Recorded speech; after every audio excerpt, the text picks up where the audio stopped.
السلام عليكم.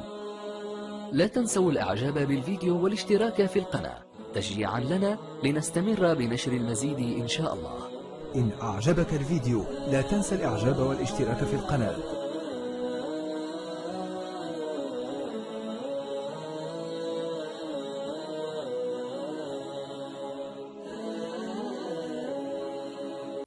ربي سبحانه وتعالى سأله النبي الكريم، قال له يا رب، قال لي هاد الناس هادو اللي كيمرضوا شكون اللي مرضهم؟ قال لهم المرض مني. قال له الشفاء؟ قال له الشفاء مني.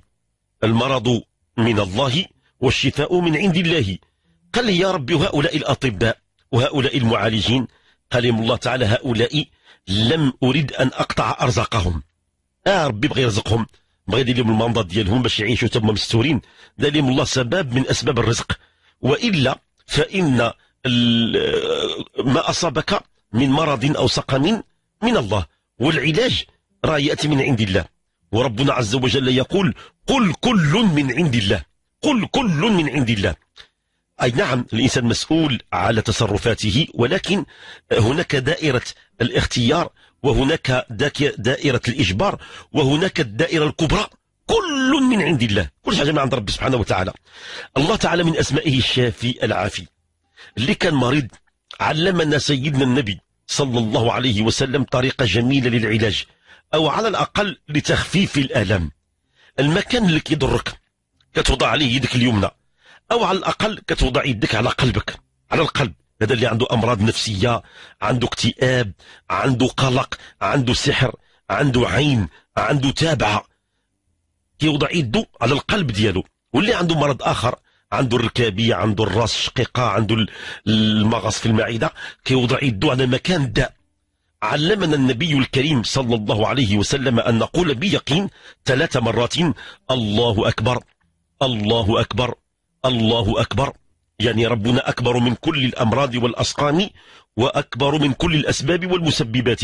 ثم كنقول 7 مرات اللهم إني أعوذ بعزتك وقدرتك من شر ما أجد وأحاذر.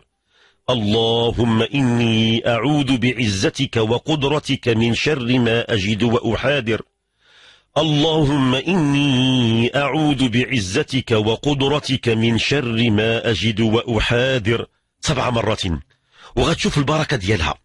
غتلقى بأن سبحانك يا جليل ما تحتاج لا طبيب ولا ممرض ولا راقي. الجسم البشري ديالنا راه فيه عجائب وأسرار. هل تعلم سيدي عمر بأن الجسم ديالنا فيه صيدلية كبيرة بامتياز؟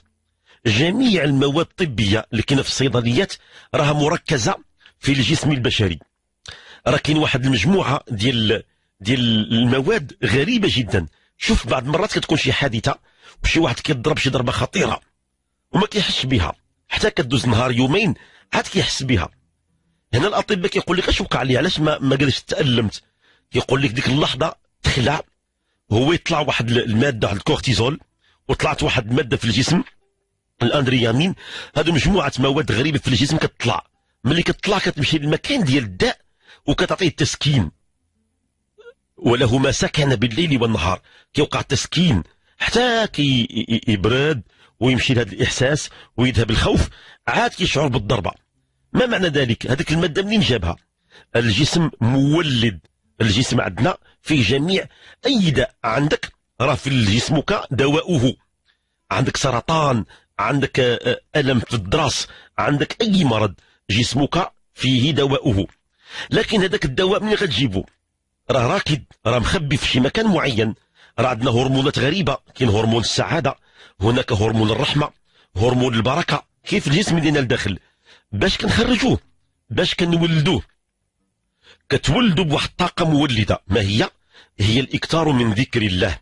حينما تكثر من ذكر الله، سبحان الله والحمد لله ولا إله إلا الله والله أكبر ولله الحمد لا حول ولا قوة إلا بالله إنا لله وإنا إليه راجعون. اللهم صل على سيدنا رسول الله.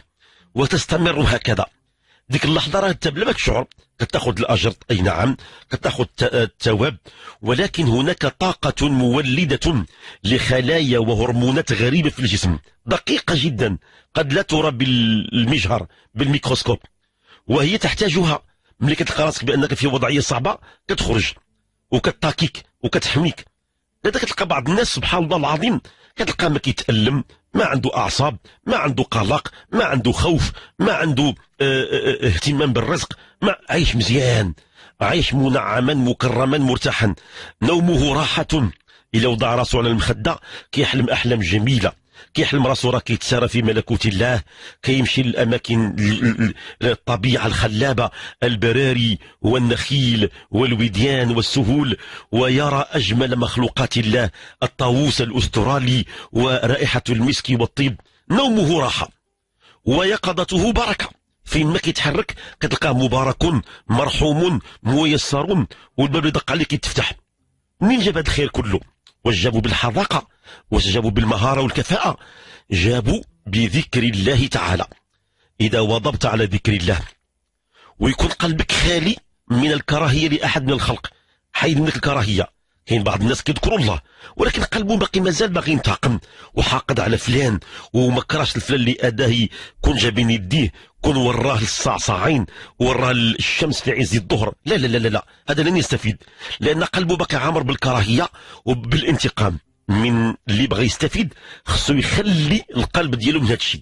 يسموها العلماء التخلية قبل التحلية، يتخلى في قلبه عن الكراهية وعن البغض. حيد الأول كيذكر الله تعالى وينقي قلبه ويمد يده الخير، وسترى عجائب قدرة الله.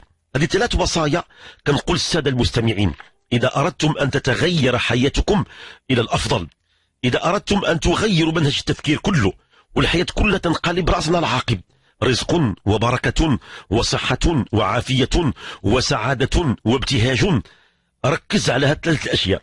راه ما محتاج لا ميزانية، لا تصويت بالأغلبية، لا مجالس انتخابية، لا حاجة، محتاجة فقط غير النية. الأولى قلبك ما يكونش عامر بالانتقام والكراهية لجهة معينة. دوك الناس اللي أدوك وخاضوا رزقك والله يسامح في الدنيا والآخرة، الله يسامح.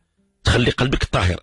الحاجة الثانية هي لسانك يبقى دائما رطبا بذكر الله، عمره ما غادي يعيا. اللسان ما فيه عظم، كيبقى يتحرك باستمرار، ما فيش الألم، ذكر الله باستمرار. الحاجة الثالثة كون دائما عندك النية، ما دير ديك الخير، ما دير ديك اللي قال لك يلا معايا، يلا سيدي هز معايا نهز معاك، نمشيو نديرو كذا، واخا سيدي. ما نقول ندخل سوق راسي، عندك البشر لا لا، هذا تفكير ديال الهروب. لا، خليك دائما ما دير ديك الخير وسوف ترى عجائب قدرة الله.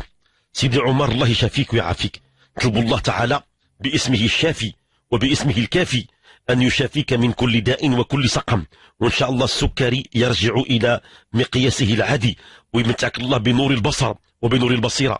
وهذه الشريفة مسكينة الآن هي في المستشفى. نقول لها كما علمنا النبي صلى الله عليه وسلم أن نقول: رب الناس أذهب الباس، اشفي أنت الشافي، لا شفاء إلا شفاؤك، شفاء لا يغادر سقما ولا يبقي ألما.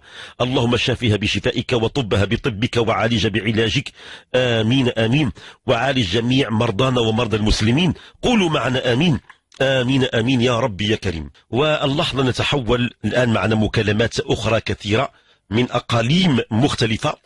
غنتحولوا من فاس وغنمشيو إلى إقليم سطات مع أخينا سيدي عمر. على السي الحاج كي داير؟ السلام عليكم. وعليكم السلام ورحمة الله وبركاته. كي داير مع الصحيحة؟ الله يحفظك مولاي عمر. كي داير ياك لاباس عليك؟ نحمد ربي ونشكرو خويا. الله يطول لنا في العمر ديالك. الله يبارك فيك سيدي. والله يخرج سربيسك على خير عم الحاج. امين امين اخويا. عم الحاج بغيت نسولك واحد السؤال وواحد ايوا. مرحبا خويا. وانا عيان شويه فيا السكر. الله يشافي يا رب. يا ربي امين. من الصور ديالي ملي كانت عندي شي 3 سنين ولا 4 سنين. الله الله الله الله. وسيدي عمر شنو هو السبب؟ واش عامل وراثي ولا وقع لك شي خلل في الولاده ولا كيفاش؟ لا كنت طحت هرس من نيفي. ايه. وصافي بقاو كيجريو بيا ذاك الوقت انا ما عاقل ما والو، تا قال لك راه فيه السكر. لا اله الا الله مسكين. الله يشافيك اخويا. وعم الحاج بغيت نطلب منك واحد الطليبه. يا خويا. بغيت نشوف شي طبيب تصيفطنا عاد الله يرضي عليك ديال العينين. ايه واش السكر اثر لك على عينيك؟ نعم. السكر اثر لك على عينيك؟ لا اله الا الله. راه عندي ملي كانت عندي شي 3 سنين ولا عامين. ايه دابا راه عندي 32 عام، صار 33. الله يشافيك مولاي، الله يشافيك يا رب. واخا خويا السي عمر. وعمي الحاج وعاد السيده عندنا هي انا شويه مسكينه ناعسه في السبيطار. ايه بغيتك تدعي لينا معاها. يا ربي يا ربي الله يشافيك. الامال ديال مسكينه. يا ربي يا ربي يا كريم يا رب. وعم الحاج يا خويا شوف لينا شي طبيب ولا داك نشوفوا. واخا سيدي عمر على الراس والعين اخويا، الله على راس العين باذن الله. انا غنسجل الرقم ديالك سيدي عمر، غنقول من اخينا سامي في الاخراج وتلقي المكالمات والقماطر الفني انه يسجل لنا الرقم ديال السي عمر. مرحبا خويا. ولو ان كان عندنا برنامج خاص في الاذاعه مختص بالخدمات الطبيه كان اسمه قلوب رحيمه. البرنامج انتهت الصلاحيه ديالو منذ 2015 ولم تجدد لان هناك واحد الترسانه قانونيه شيئا ما صعبه، وتعذر علينا ان نعيده مره اخرى لاسباب متعدده. ولكن مع ذلك ليست القضيه ببرنامج او هذه كلها غير مجرد وسائل، وانما رحمه الله تعالى واسعه وخيره عظيم وفضله كبير. ان شاء الله سيدي عمر ربي يسخر شي باب من الابواب، وان شاء الله تزور شي طبيب مختص، وان شاء الله يكون الفحص ويكون كل خير باذن الله. انا سيدي عمر خديت الرقم ديالك، هو 067 عام، هو هذا سجلته باذن الله، وان شاء الله نتواصلوا فيما بعد. وخويا عمر راه ربي سبحانه وتعالى من اسمائه الشافي العافي. السلام عليكم. لا تنسوا الاعجاب بالفيديو والاشتراك في القناة تشجيعا لنا لنستمر بنشر المزيد ان شاء الله. إن أعجبك الفيديو لا تنسى الإعجاب والاشتراك في القناة.